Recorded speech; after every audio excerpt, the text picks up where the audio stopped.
Guys, hi, welcome to the channel. My name is Tessie and you're on Chats with Tessie, and on this channel we discuss so many things, viral topics, my lifestyle, better outcomes for Black women in dating and women in general and more. So grab yourself a glass of something nice. I've got water because it's the spice of life. My nails are chapped, but let's not look at those. Ask no questions, get no lies, cheesy, I know. Guys, I'm loving the look I've got on right now. It's giving Hamptons. It's giving going to the summer house. Like even with the jumper and the jacket and everything, it's giving Hamptons. Okay, let's chill. Now, I have something I want to discuss today, which is going to be super interesting. So, I wanted to talk about the 4B movement and just being child free and just, the whole raising kids topic. So I didn't actually know what 4B was until I did some research because I've been seeing it all over. And I find it really interesting, basically it's a movement that started in Korea, and Korean women were talking about how they haven't been able to find anyone to actually start a family with. And so it's been a struggle for them to have kids. But not only that, they've not actually met good partners. And so that's also been another struggle, because if you don't meet a good partner, then, especially if you don't want to be a single mom, then it's going to be a struggle for you to start a family. And then I've been seeing like so many think pieces and, so many think entrepreneurs and all of those people making videos. And I find it really interesting because I wouldn't say I'm part of a 4B movement. I'm just someone that just does as I please, essentially. And I do agree though, and I do very much support child-free women and women who are single and enjoying a single life. Because when I was single, I enjoyed my single life very, very much. And I really think it's important that women understand in general, especially if you're a Black woman, if you cannot find a good guy to be in a relationship with, it is better for you to stay single. It is as simple as that. Like, for instance, my ex was a good man. He was a wonderful man. He treated me very well, but we didn't want the same things. And so, therefore, I ended it. And I think a lot of women need to realize that sometimes you have to make hard decisions. And the hard decisions don't necessarily feel the best, but they are the ones that are good for you.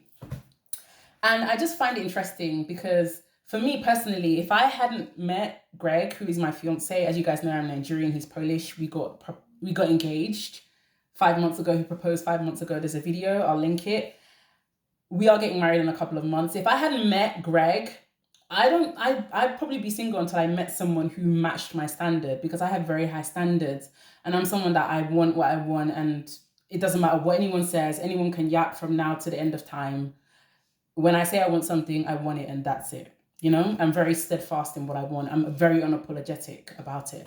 And I think a lot of women don't understand that, honestly, it's perfectly fine to be single, and people don't realize how serious family planning is. And family planning is genuinely, when I mean family planning, you know what I'm saying when I say family planning? Family planning is the definition of manifestation. You're manifesting something into your life. You're planning for the family you would wish to have. If you cannot find a good partner, you cannot family plan. Because let me tell you something, raising kids on your own is extremely stressful. Even single mothers, and many of you are only alive, by the way, because of your single mothers, because your fathers weren't about that, but they weren't about that life. They weren't about the business.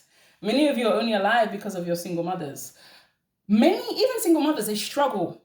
They have to look for a village, and many people do not have a village when it comes to raising a child. Even when you have the father in the home, this is very incredibly difficult. Raising a child is not like buying a book from a bookshelf or, buying a toy from a toy store. This is a whole human being. And if you get it wrong, you can raise someone who becomes a menace, who becomes a destroyer. Like, this is a very serious thing. And I really need Black women to understand that family planning is missing from the Black community. What do I mean by family planning? I admire my sister so much. I have a sister who's been married for about over a decade. And when I mean family plan, they planned for the family that they wanted. The 2 kids that they have, who I adore, who are my niece and nephew. And the lifestyle that they have in London is fabulous. And they planned that. So when I say family planning, what me and Greg are doing now, we're thinking about the kind of family that we'd like to have before they even come into existence. What do I mean by that? And not enough people have had parents that do this. My parents planned for me before I even came into existence. They wanted me, they loved me before I was even born. And that's what I mean by family planning. I mean, taking the time to truly understand what it is you want for your family. How do you want your family to be structured? There are questions you should be asking if you do find a good partner. How many kids do you want? What are the age gaps between each kid? Are you going to have 2 kids, 3 kids? How big is the age gap going to be between each kid? Are you going to have a kid and then have a 7-year age gap between one child, or are you going to have a 3-year age gap between one child? These are the questions you need to be asking. Who's going to do the housework? How is the division of labor in the house going to be divided? Who's going to do what? Who's going to cook? Who's going to clean?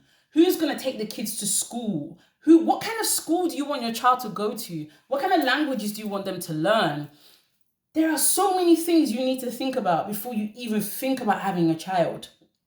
And if you know that you cannot do that, it is perfectly okay to stay single and be just living your life as you wish. Because kids, if you want to raise kids, you really need to want to do it, or you just don't do it. A lot of people are tolerated. A lot of people, unfortunately, are not loved.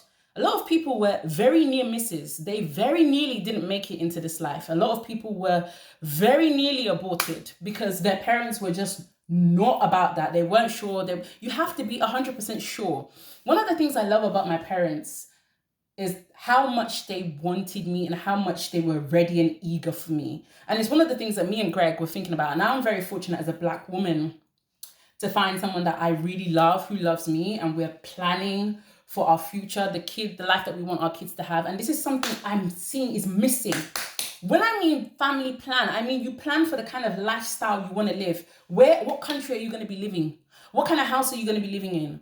What kind of activities do you want your child to do, enroll in? Like, this is what I mean. This type of thinking is missing. Do you want your kids to go to church? What kind of religion do you want your kids to be raised in? This is super important and nobody talks about this. And people just get pregnant and people don't even think about whether they really want to raise children or not. So I 100% support the child-free movement. So yeah, don't forget to like and subscribe. Thanks for watching.